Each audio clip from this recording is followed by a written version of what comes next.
Salut à tous et bienvenue sur le travail de l'ombre. Pour le compte de la 26e journée de Ligue 1, l'OM reçoit les Girondins de Bordeaux ce dimanche à 21 h. Évoquons donc ensemble mes 3 points d'avant-match.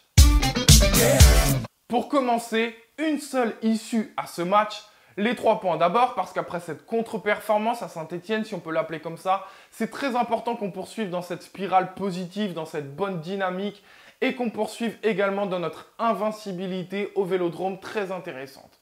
En bref, de toute façon, aucun relâchement ne sera permis jusqu'à la fin de saison dans cette bataille au podium, dans cette bataille à la Coupe d'Europe. Côté calendrier, on peut s'apercevoir que c'est très compliqué et très chargé puisqu'on se déplace le week-end prochain au Parc des Princes pour le Classico. Il sera difficile de ramener des points. Et le week-end suivant, on reçoit le FC Nantes de Ranieri.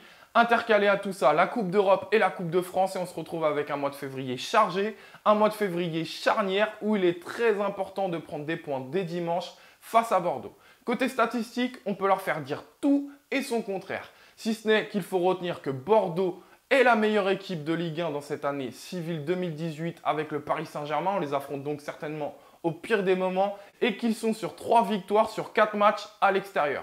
Je peux vous dire également que Bordeaux n'est jamais venu gagner depuis 10 ans au Vélodrome. Bref, un seul chiffre à retenir, les 3 points. Mon deuxième point, lui, c'est qu'on doit se rassurer défensivement. Pourtant bien parti en ce début d'année 2018 avec 5 clean sheets, la suite s'est avérée bien plus compliquée avec 7 buts encaissés lors des 3 dernières journées de championnat. Un point d'autant plus inquiétant que notre pièce maîtresse dans ce secteur de jeu, Steve Mandanda, s'est blessé. Un autre point à souligner également, c'est que sur ces 7 buts encaissés, 6 l'ont été lorsque l'on menait au score, témoin d'un certain relâchement, d'un certain excès de confiance. Un problème à remettre en cause sur toute l'équipe et non pas que sur le secteur défensif. Alors, on est averti, si on a la chance de mener au score, face à Bordeaux dimanche, il faudra tout faire pour réaliser le break et ne surtout pas rentrer dans une certaine gestion du score. Enfin, troisième et dernier point qui est un joueur à surveiller côté bordelais, évidemment sans surprise aucune, c'est Malcolm. C'est typiquement le genre de joueur qui peut par un exploit individuel faire la différence à lui tout seul, créer l'exploit et faire basculer le match. Auteur de 8 buts dont 5 à l'extérieur et là à mes yeux c'est pas anodin, c'est parce qu'il a beaucoup plus d'espace, beaucoup plus de possibilités de contre pour utiliser à la fois sa vitesse et sa technique. Il faudra donc avoir un œil attentif tout au long du match sur ce joueur.